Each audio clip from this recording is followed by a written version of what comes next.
We have been seeing a price increase of almost 40 paise, about 6% per unit, which the government put in November, just at the time when everybody in Bangalore was reeling against the impact of COVID, the economic loss, the income loss, the job loss, and in spite of the business loss. In spite of that, they took a power increase of 40 paise. And now BESCOM has submitted another application to KERC for an increase of 1 rupee 39 paise per unit, which means total increase of 26% in 6 months. How is this possible? How can any government like this put such a large increase on its citizens, on an important and necessary thing like power?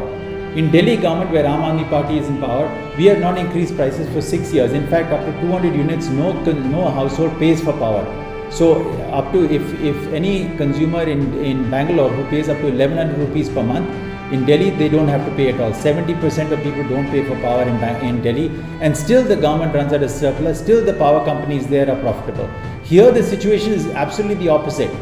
Even though we are continuously being burdened by price increases all the time, the BESCOM is running at a loss, the power companies are running at a loss, and look at how we are buying power from companies like Adani Power, which is clearly showing a 40% increase in purchase price over the last 2 years, in spite of the fact that coal prices have come down and overall power inflation has to be kept under control.